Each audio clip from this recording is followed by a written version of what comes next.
From the creators who brought you RuPaul's Drag Race and $1 Million Listing, this is World of Wonders Wow Report. Things that make us go wow. Hello, everyone, and welcome to this week's edition of the WOW Report, where we count down the top 10 things of the week that made us go, wow. James St. James is fading, but I think I'm sick. We were just talking about this 3-week cold that everyone has been having, and I feel like I'm fading quickly. But Tom Campbell is radiant and going to make up for it. I'm 4 weeks after my 3-week cold. I feel great. And I'm Fenton, and there's nothing wrong with me. Well, many things. Actually. Well, don't get me started. We don't have time for that show, Finn.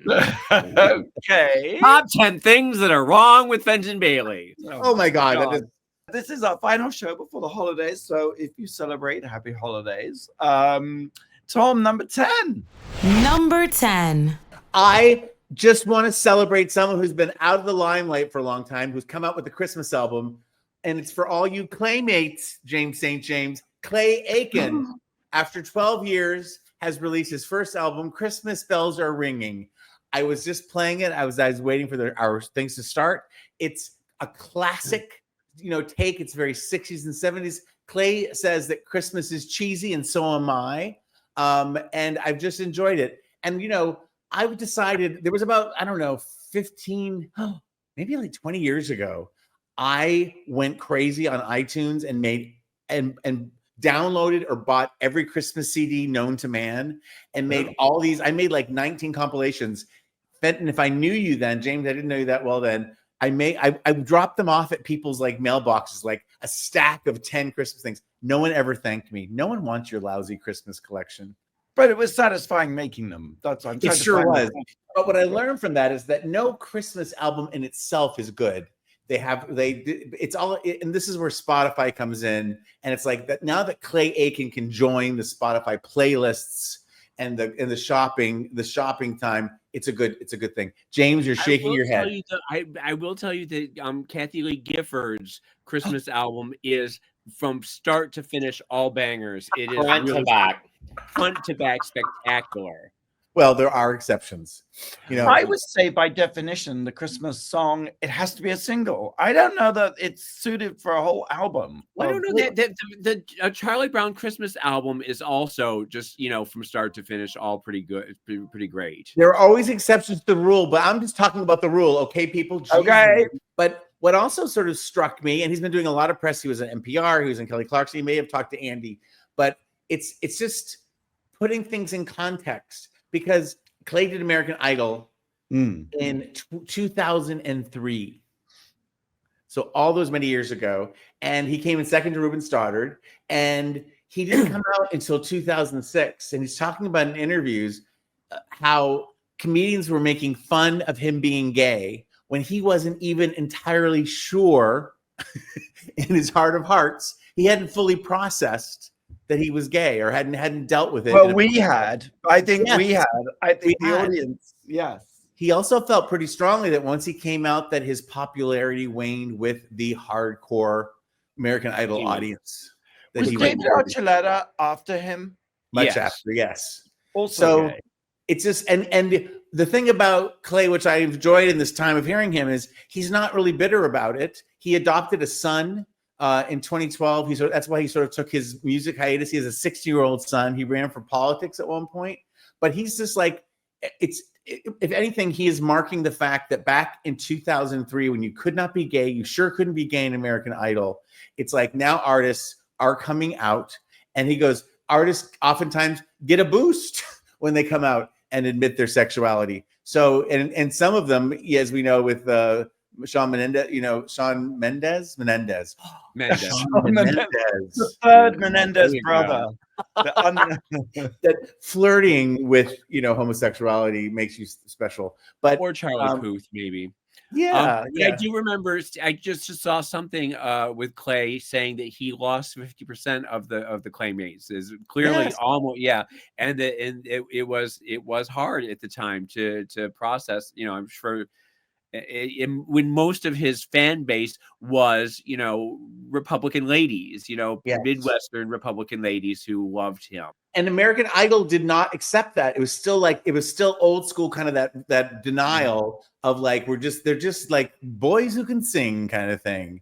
So it was lovely to see him, that he's doing well. He makes so much fun of himself. He's very self-deprecating and he's funny, and he still has an amazing voice. He's the Rick Astley of America. I was going to say he's the Rip Taylor. Glad tidings, gay tidings from Clay Aiken. That's gorgeous. And of course, I just have to throw in, because I've been meaning to mention this for a while.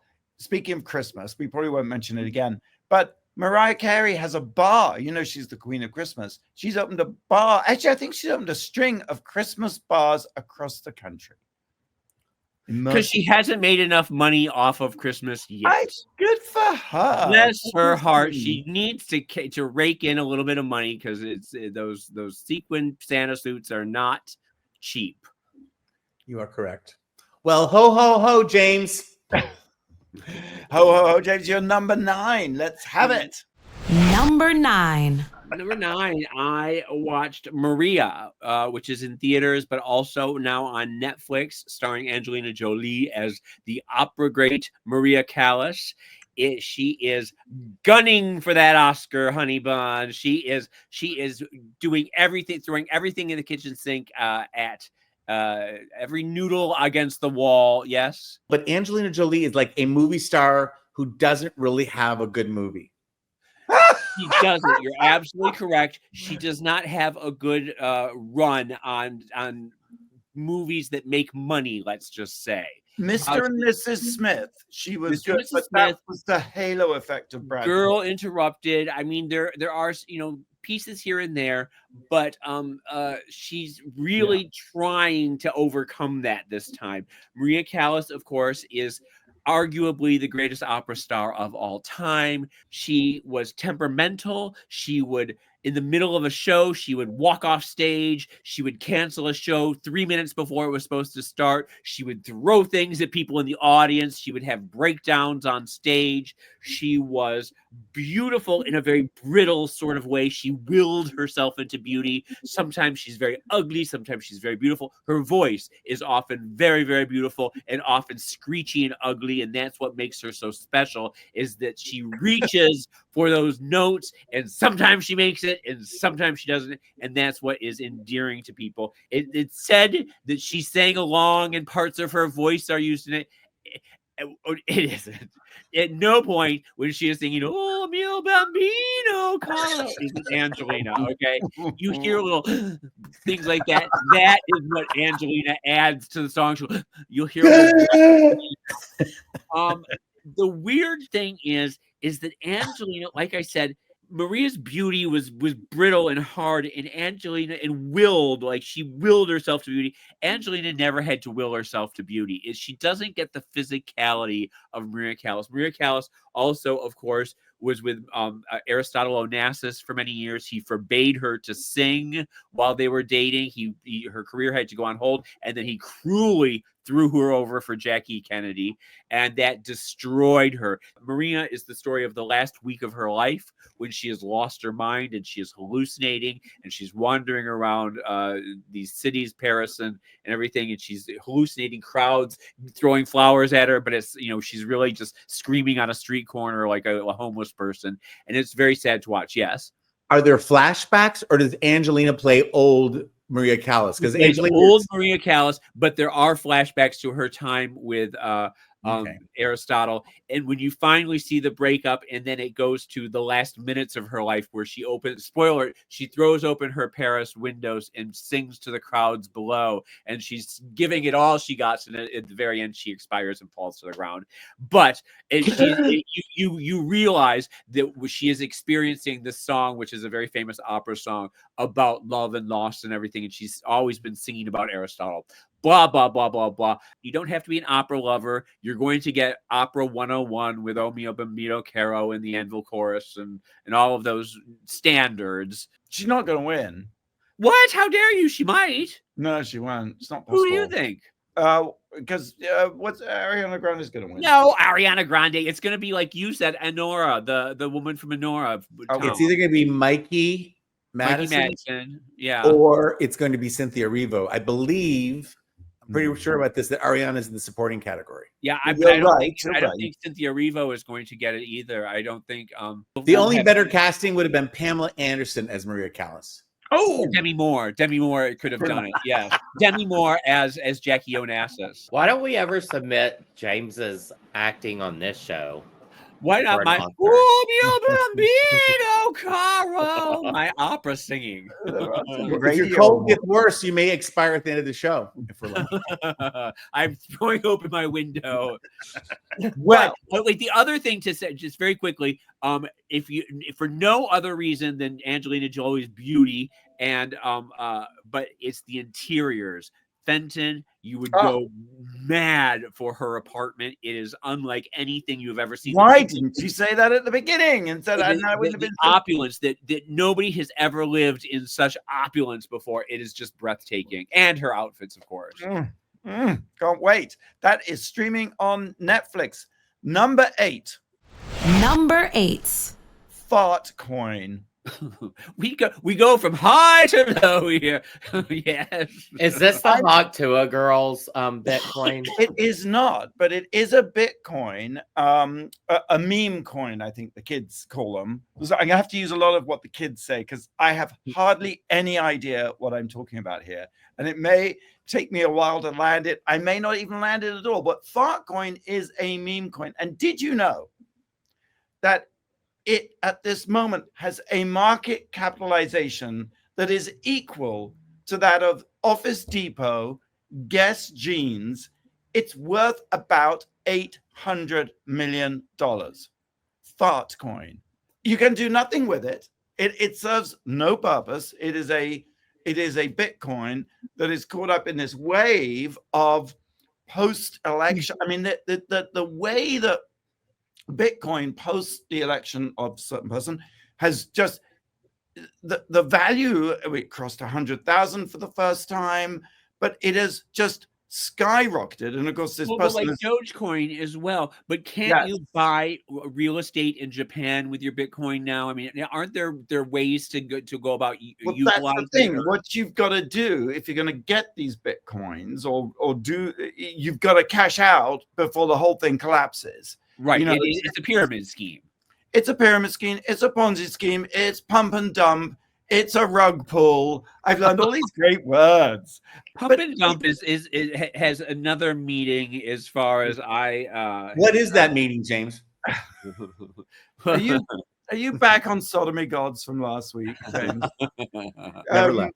But in a way, there is I mean, it's funny, James, that you mentioned. There's the hot toy girl, right? She launched Hawk Coin that immediately, within the space of about half an hour, went up to $500 million. And then within the space of the same half hour, went all the way back down. But in the meantime, apparently, allegedly, the founders, the creators had sold off their, of course. Right. And made a mint. I mean, what's interesting about it is it all seems to be out in the open. I mean, an article in the Atlantic says, the carnival casino of cryptocurrencies has come back with a vengeance.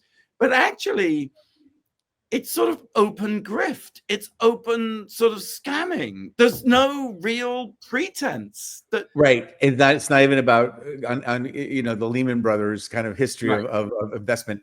Isn't it true that our president-elect is all for?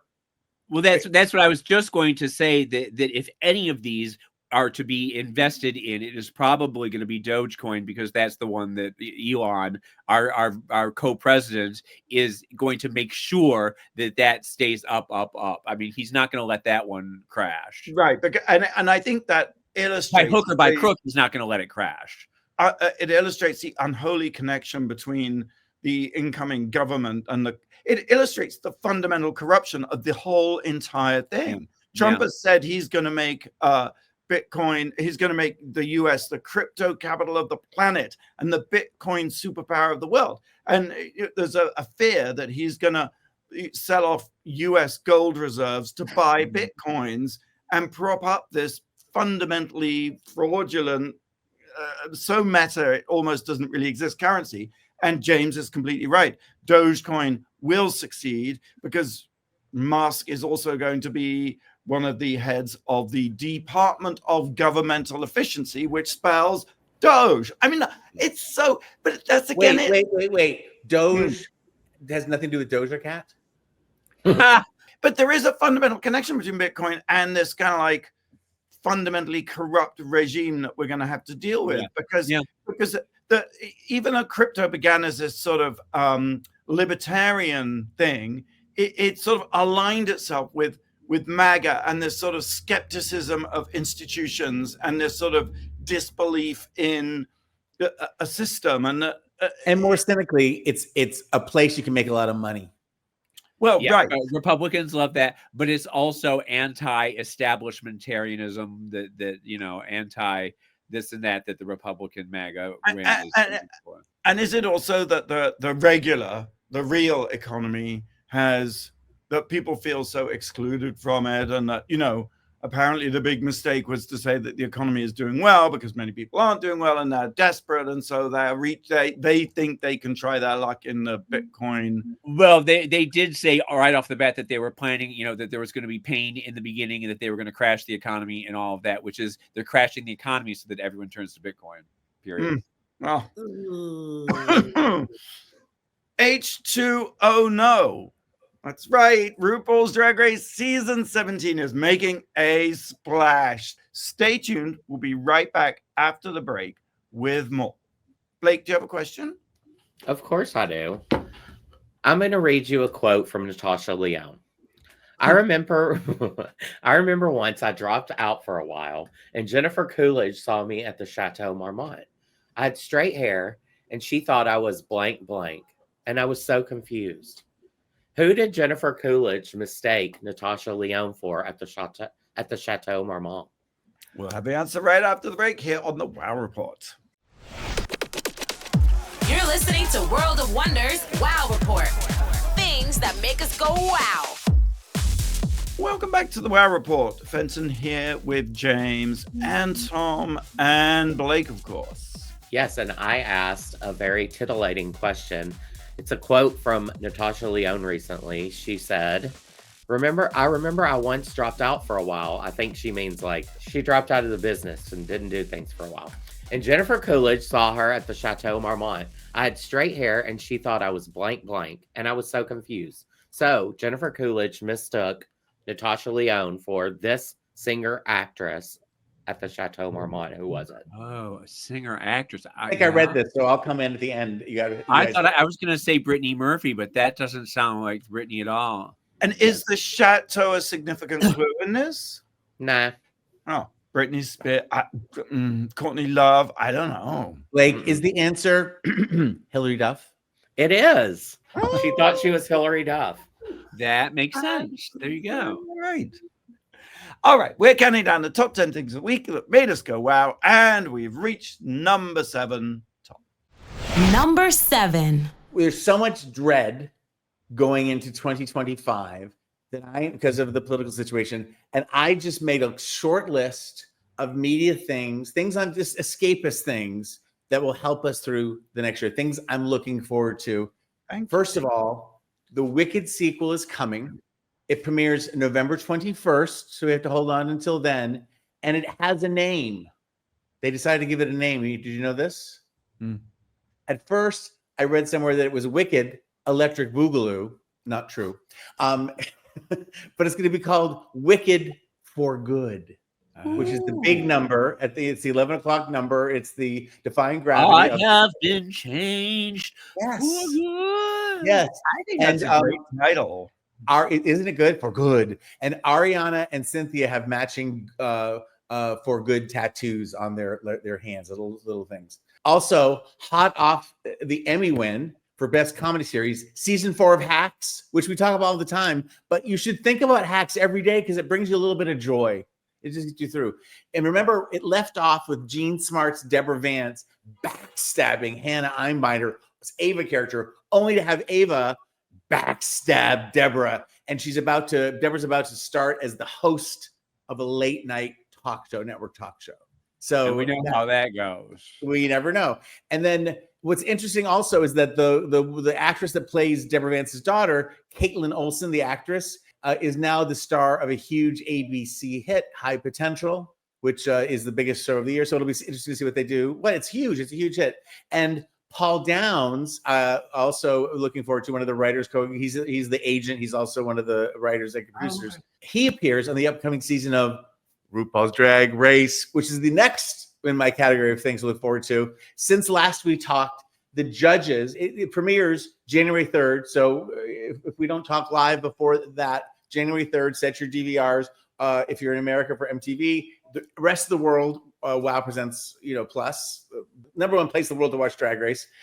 This is the list of judges, and Theron and Alicia do this, and the drag gods watch over us. But this list kind of is exciting, and not in any order. Sam Smith, Tracy Ellis Ross, Katy Perry, Dolce, Sandra Bernhard, Jude Law, Hunter Schafer from Euphoria. She looks beautiful. Oh my God, the picture of her was so fabulous. Yes. Adam Lambert, Julia Schleifer, who is in I think I may have mispronounced her name, but she's in 1923 and she's in The Politician. I didn't know her before, but she's delightful. Betsy Johnson returns and probably does a split. Whitney Cummings, one of the funniest comedians out there who I don't think about enough. Jared Carmichael, who's out and a fabulous, fabulous. And June Diane Raphael. Do you know who she is? You know who she is. She was the daughter of Jane Fonda and Grace and Frankie. One of the truly most hilarious, funny people and actresses in the world. She's on there. And someone named, what's her name? Oh, Quinta Brunson is also on the show. I mean, that is a pop culture, like high, low, medium, wavy, legends, up and comers, fantastic. And it's wet. Can you tell us about the wet thing? I thought of this, but I say a lot of stupid things. If you watch the show, you know that. And I'm hoping people move on as soon as I say them. I said this in a meeting, and Randy Barbato held on to it because we're thinking, like, how could we create some kind of immunity for the queens this year that's fun? Like, it could be really broad, really, really catchy. And we thought, well, what if after they lip sync for their life and the last queen is standing and she's eliminated, she has one last chance, and it's to dunk Michelle Visage in a dunk tank, in a giant dunk tank. So every episode ends with Michelle Visage in a bathing suit on the Badunkadunk dunk tank, and they have one last chance to Badunkadunk their way back in the competition. I mean, how brilliant is that? It's like Footloose, right? It is Footloose, isn't it? It's so good. And of course, Michelle, Ross, Carson, T.S. Madison are back. And if I didn't say already, I did say Jude Law will be it. Jude Law? We love Jude Law, sure. Law Roach. Oh my God. I can't say this is an age Jude thing. Law this whole time? Yes, I have to say Jude Law to unlock Law to get Law Roach. Okay, right, that's who I am. Welcome to my world. Okay, I'll go quickly. The White Lotus, season 3, premiering February 2025. With Parker Posey this year. Parker Posey, Patrick Schwarzenegger, I'm interested in seeing. Leslie Bibb, who was so great in Palm Royale, and Carrie Coon from The Gilded Age. Will be on. And also K-pop's group Blackpink's Lisa, who I hear on the radio, on the hip radio. She's singing, she's a big hit now, Moonlit Floor, Kiss Me. Anyway, and then Gilded Age is coming back, season 3. And last but not least, and I don't know the least about this one, but I'm looking forward to it, is Lena Dunham's, I guess her second show since Girls, called Too Much. It's going to be on Netflix, and it stars Will Sharp from White Lotus 2 and Megan Stalter, who is that insanely, like, hi gay. She's also in Hack. She's the assistant to the agent. Hi gay. She's really weird. And anyway, it's coming out. We don't know exactly when on Netflix. It sounds like a gay person delight. So those are things I'm looking forward to. Just little escapes in between the resistance. Yes, James, number 6. Number 6. Well, this is not a reason to live. This is a reason to want to curl up and cry. The worst movie of the year I watched over the weekend. It's called No Way Up. Have you heard anything about this? Nope. It's on Netflix. And when I tell you, it is so dreadful, so cringeworthy. It is shot. Yeah. It looked like it could have been What are the shows that Elliot used to love on Shark? Oh, Sharknado. Oh, Like one of the Sharknado. Sharknado. Well, it's on par with Sharknado. Let me just say that. In fact, it's a story of a plane crash in the Pacific. That it's plane crash. It's sharks. It's shot through a potato, obviously on a budget of $10. At no point do you ever see any sharks. At no point do you see the plane crash. The whole thing is the plane crashes and it's on a precipice underwater, and half of the plane is underwater and the rest is an air pocket where everyone is sort of, the people are survived. There's a few survivors of the plane crash, and in the rest of the plane, in the submerged in the water, there are great white sharks inside the plane that are eating feet, nibbling on your toes as you dangle your feet in there. There are about 5 characters who survive, including a gay flight attendant who has been bullied throughout the show prior to the crash. And one of the most interesting things about this is they let the gay live. That is something that is progress, because gays don't usually live in these type of shows, in these shows anyway. Nobody famous is in it. It's there are, like I said, about 5 people in this air pocket. They're trying to get past the great white sharks and make it up to the surface before the air runs out. That is the entire plot. It is, like I said, so terrible as to be laughable and enjoyable. I loved every minute of it. I hated myself for loving every minute of it. I cannot in good conscience recommend it, but there it is. I'm telling you, if you have an hour and 20 minutes on a Sunday. And there's a pretty good chance you're going to watch it again before the end of the year. Am I right? I will probably watch it 5 or 6 more times. It will be like Rick and Morty for me, or Bob's Burgers. I will know every line, and probably have like a Showgirls type showing of it at Hollywood Forever Cemetery. Well, that's No Way Up streaming on Netflix. All right, number 5. Number 5. James, we always talk about the color of the year. Pantone have announced their color of the year. It is oh shit, what is it? It's Chip Brown. It's Chip Brown, I think. It's Mocha Mousse, which I think is, gilding the lily somewhat. I mean, they say it's sophisticated and lush. It's sort of a baby poop color, but it doesn't have as much green in it as most baby poop does. Oh gosh. But I feel it's the perfect color for the Third Reich, even though they don't mention that. I mean, yeah. But I thought this would be a good opportunity to review the words of the year, like the brain rot, which we've already spoken about. Well, we have, the deterioration of a mental state based on the overconsumption of online content. That was Oxford's word of the year, right? It was, right. Yes. And then we also had demure. Yes, that is from dictionary.com, demure. Right, okay. Manifest, interesting choice. Manifest is the Cambridge Dictionary choice. Making things happen. I manifested that. The manifest? Not a boarding manifest on a plane. You manifested things into reality. Okay. Like it's a sort of Gwyneth Paltrow type thing, right? You go around manifesting things. Right? Sure. All right. Like a vision board. Yes. There you go. Brat, of course. Of course.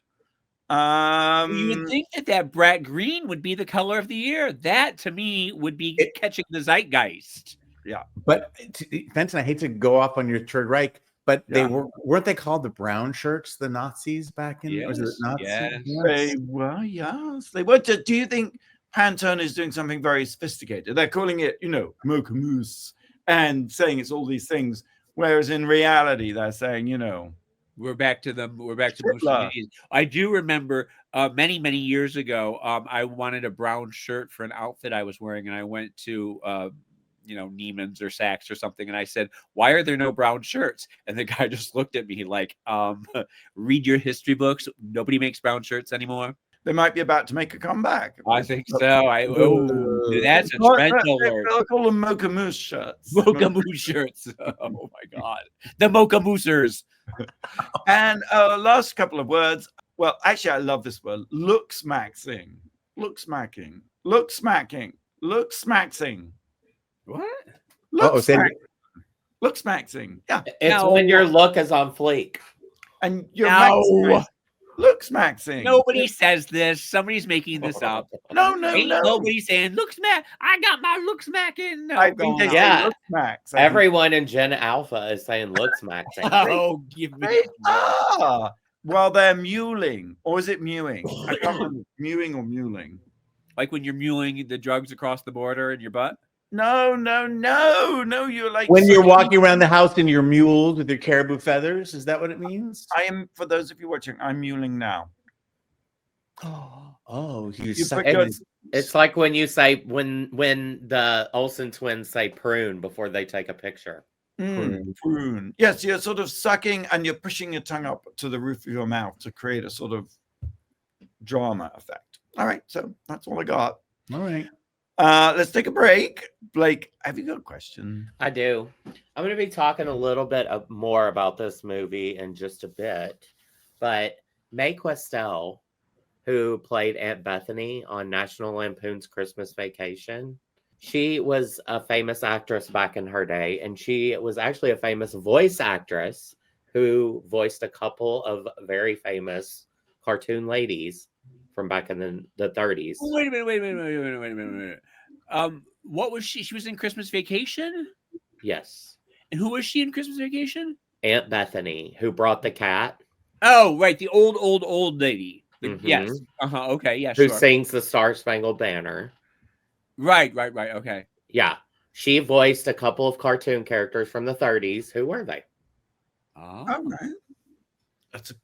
We'll have the answer right after the break here on the WOW Report. You're listening to World of Wonders WOW Report. Things that make us go wow. Welcome back to the WOW Report. Fenton here with James and Tom and Blake. You had a question? Yes. We're going to be talking about National Lampoon's Christmas Vacation in a little bit. Well, I will. And Mae Questel, who played Aunt Bethany, the older lady who brought the cat and sang the Star Spangled Banner, back in the 30s, she voiced a couple of cartoon characters. Who were they? Two different ones. It was. Go ahead. I know one of There's them. only two cartoon characters from the 30s that I can even think of, and it's Betty Boop and Minnie Mouse. No. I'm thinking it's Snow You're White. half right. She was Betty Boop and Olive Oil. Oh. From Popeye.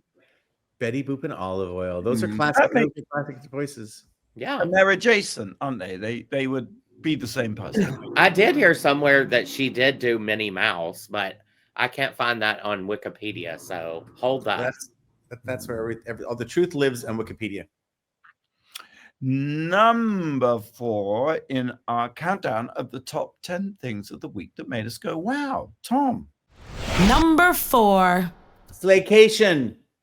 Word of the year, I might hazard. That's the word of the year, with many different offshoots. So bear with me. First of all, I don't know where you guys are going for my Slaycation. I'm going to New York to see some shows. I'm going to see Sunset Boulevard and Our Town and Death Becomes Her. And then I'll be spending it with my brother, sister, and nephew in New Hampshire. So I'm very grateful and look forward to that, even though it's, I think, brutally cold on the East Coast.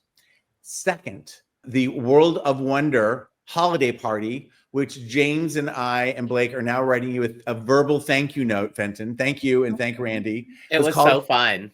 It was called Slaycation. And not only was it just it's just so nice more than ever just to be in a room with all of us, because we don't even see each other at work all the time all together, to see the people we work with. And then I have to say, performances at a party can be deadly. Why do I know? Because I've been to many World of Wonder parties before. Where people, where the sound systems are, where people don't shut up, whatever. You prepared, you and Randy, you guys didn't do it personally, thank you. 2 performances that were drop dead gorgeous. Ada Vox, who was on Queen of the Universe and American Idol, sang, I think Randy's request, Pure Imagination from the Charlie and the Chocolate Factory. Again, I was so scared for her. She was the first one up, and I thought, oh my God, it's a ballad. It changes the thing. And her voice, the way that she can hit the notes, sustain them, belt them, she's a true revelation. Amazing. And then on the other end of the color wheel was from the back of the room, strutting her way across through the crowd and up the stage with dancers, was Alyssa Edwards, the queen of the winner of RuPaul's Drag Race Global All Stars this year. And she lip synced. It was a diss track, talk track. And I was standing next to Brett McLaughlin, who writes so many of the songs for the pop stars, and he goes, as a compliment, he goes, "Those are a lot of lyrics." But she did amazing. I don't know, the crowd went wild. It was such a pleasure. And Alyssa Edwards, who's been associated with us in Drag Race since season 5, it was, talk about a family that Randy and Fenton and the branches of the tree. And so thank you for that, Slaycation. And we had 3 signature drinks. One of which I was just gonna say, one of the big missteps was that Snowblake atrocity. Dear God, I was hugging the toilet, puking. How dare you? It was a sugar cookie flavored liqueur with vodka and sugar rimmed, and I just took milk. I think it was milk and vodka. Ooh. It was, my God, what a the worst pansy. thing I've ever tasted in my life. James, I'm very sorry. It Quick was so question. delicious. It was called a snowflake, but I changed it to a snowblake martini. Oh, nice. Dear God, in Sugar heaven. rimmed. James, It quick was question. How many Calling did you have? Satan up from How many did you have? How many did you have, James, before you realized they were 4 before I started throwing up on Nigel. I had 14. And I think the key to performances at the party is that they should be really short and concise, right? And they both were, and they just were stunning. But the audience was so grateful, so whatever. And last, but certainly not least, all of this Slaycation talk comes because we have a brand new series with A-list queens that is going to be premiering. Is it literally at midnight on New Year's Eve? Is that right? That's exactly right. The 31st of December at midnight. So you can stay at home and binge it, or you can wake up hungover the next morning and binge it on New Year's Day. What's it And it's called? on Crave in Canada, but it's on WOW Presents Plus and the rest of the world, if you're in the sound of my voice. And it's a very simple premise. It's a bunch of queens in their off time meeting in a ski chalet, although I don't really go skiing, in the Winter Wonderland in Canada. And it stars hot off her triumphant departure from the House of Villains, Candy Muse, Carrie Colby, Lawrence Chaney, it's an international cast, Boa, Shada Hudson, I love that name, from Canada, and Lux Noir London.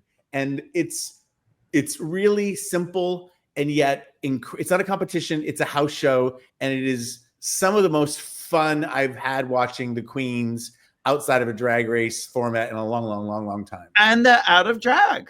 And they are just having a blast. And every 6 queens, 6 days, and every day a different queen is the cruise director in charge of the activities. So that is my report on Slaycation 2024. Back to you, Fenton. All right. Number 3. This better be what you said it was going to be, James. Number 3. The drones are ringing. A drone of one's own. A drone of one's own. Yes, I don't know if you've been paying attention to the news, but there have been hundreds, if not thousands, if not millions of drone sightings all over the Northeast. Is it the Lemurians? What?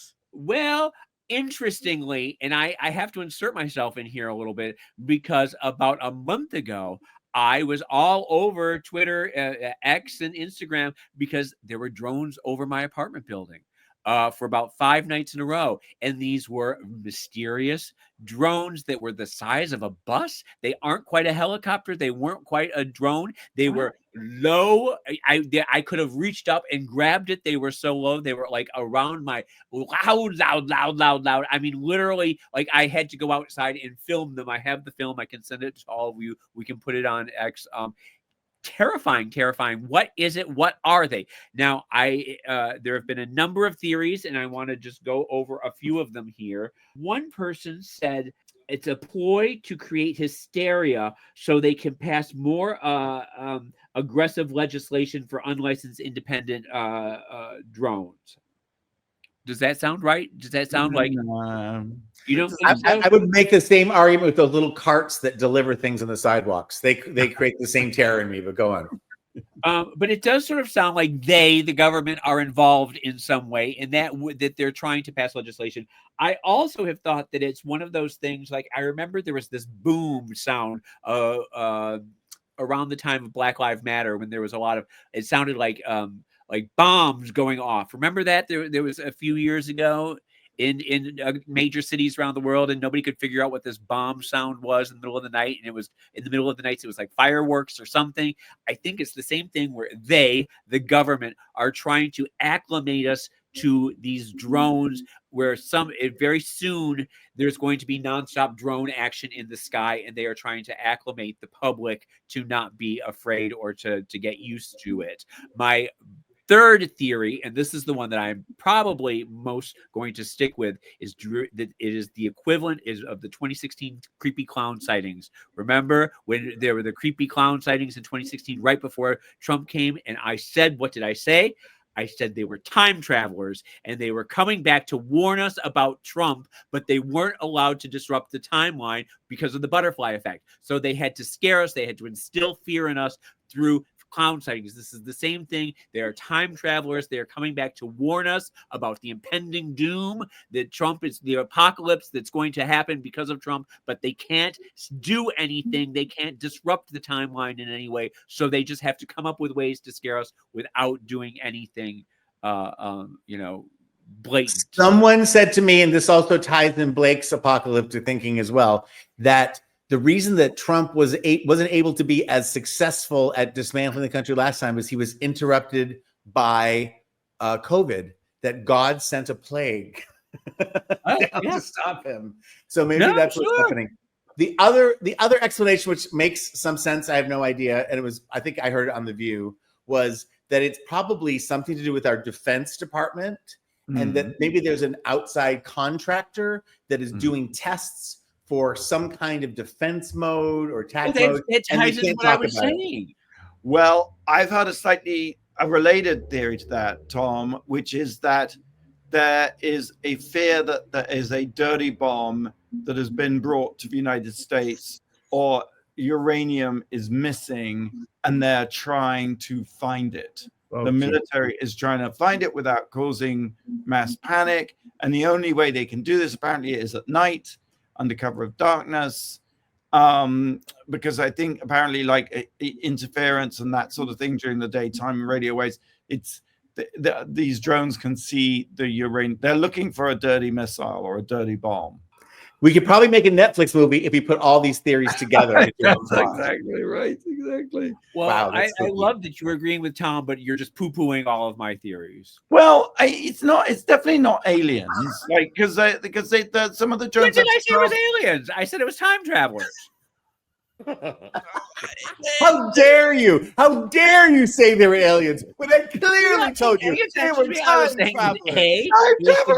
Aliens, are they not? Just like the clowns in 2016. Duh. They were over his building. They were the size of manatees. Why, James? They were trying. Like, why was the drone over your? Because I am a threat to the government. They're terrified. They're trying to instill fear in me to shut me up when they know how powerful this radio show is. Right. Right. It is interesting. Two other things. Well, I mean, I'm not familiar with drones the size of cars, but that seems to be the general vibe. They're big. That's the thing. They come from the water. Right now? Have you heard they come from the water? They've been. Oh, you've gone too far. What are you crazy? What are you crazy? You think time travel comes from water? Crazy talk, Fenton. Jesus. All right. Well, then that joke by James made me not have to report his mental health to any authorities. I feel like he's in on the joke. We're okay. We can move on. In which case, we should move on to number 2. Number 2. I went to see National Lampoon's Christmas Vacation in a movie theater last night. And the movie theater was kind of empty, but it was great to see it. I love the animated sequence at the beginning. Do you know, like, so many 80s movies had that, like Troop Beverly Hills. Do you know what I'm talking about? Who's that girl? Yeah, sure. Yeah, Who's That Girl had it. What do Wait, this was Christmas Vacation or just Vacation? Christmas Vacation. Okay, yeah.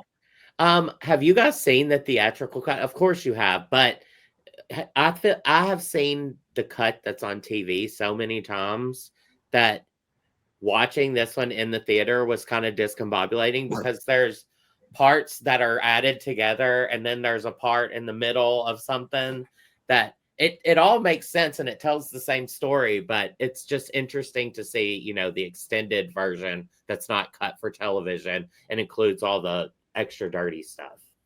Do you see any boobies? No boobs. Okay. No, unfortunately. It's not a Christmas You without seeing some forget boobies. How gorgeous, first of all, Julia Louis-Dreyfus was in that, and also Beverly D'Angelo. They are just luminous on the big screen like that. Just gorgeous. And Chevy Chase, actually. Really? He was so handsome. Yeah, I thought you would have been all over Randy. he was handsome too. Actually. I knew it. I know you're But tight. he was so gross that, it kind of threw you off. But All right. Well, we're going to take one more break. I just want to quickly throw the spotlight on our European Drag Race friends because Drag Race España, we just dropped the final battle of season 4 on WOWPresents+.com. And I was actually there in the theater watching this live final battle. And guess who was there? Alyssa Edwards. She's everywhere. Yes, exactly.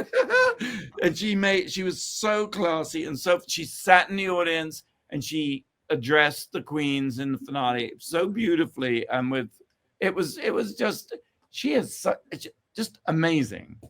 She just Alyssa was blown away by the reception. She said very humbly that she didn't realize that the audience was really generous and really excited to see her. Not generous. They adore her. They broke out into a chant, Alyssa, Alyssa. And it went on for about 5 minutes. I mean, it was spectacular. And then I went to see Drag Race Live, the French show, featuring the cast of season 3, which was also spectacular. With Nikki Doll. It was an amazing, amazing show. But you can see season 3 of Drag Race France and España season 4. And the good news is Drag Race France All Stars is coming. That's up next. So that's exciting. Fenton, you get around, baby. You get around. I like that about you. It's like it's nice. They're very welcoming. So it's nice to go somewhere where you get a free drink. Where you're appreciated. Yes, exactly. So we'll be right back after the break, revealing the number one thing this week that made us go wow here on the Wow Report. You're listening to World of Wonders Wow Report. Things that make us go wow. And welcome back. This is our last show before the holidays. The number one thing this week that made us go wow is number 1. HBO announced this week that Sesame Street might come to an end after 52 years. The parent company, Warner Brothers, led by who else? John Malone and David Zaslav, have said, quote unquote, that it's just not. Sesame Street is no longer core to their business strategy, which they are probably the worst thing that have ever happened to the entertainment industry. Just time and time again, they prove that they don't understand what people want. They're just about the bottom line. And if the bottom line, doesn't match up, be damned. Something like Sesame Street can go off the air. It will air on HBO old episodes through 2027, and then possibly it is Netflix or Hulu or somebody else might pick it up, but it costs $25 million per season, I believe. So it is a bit of an expense, but just a world without Elmo and Big Bird and kicking Oscar to the curb, and it feels like there's some way to save it, and there is a possibility for it to be saved. Before the merger, the previous administration at HBO saved it because it was PBS could no longer afford it, so HBO took it over. And you'd like to think in this world, and it's not true, that I know people have to make money, but where's the room for sentiment? Where is the room But for David Zaslav is anti-sentiment, and when he had a short thing with Acme versus Coyote that had already been made, was getting rave reviews. He shelved it because it was better as a tax write-off. He did the same thing with Batgirls. He's done it with a number of shows on HBO and Warner Brothers and Discovery. So, and we all know what John Malone did with CNN. He gutted it and made it into the shit show that it is today. So these people don't care about sentiment. They don't care about anything other than their bottom line. So let me just as a tag onto that. Merry Christmas to everyone except for David Zaslav and John Malone. Well, that's all we got time for this week. But thank you for listening, and thank you for a year of listening to us prattle on, and wishing you all a very Merry Christmas and Happy Holidays and Happy Hanukkah. Yeah, we have a little bit of a repeat show next week, but we'll be back same time, same place in the new year. And in the meantime, have fun and thank you.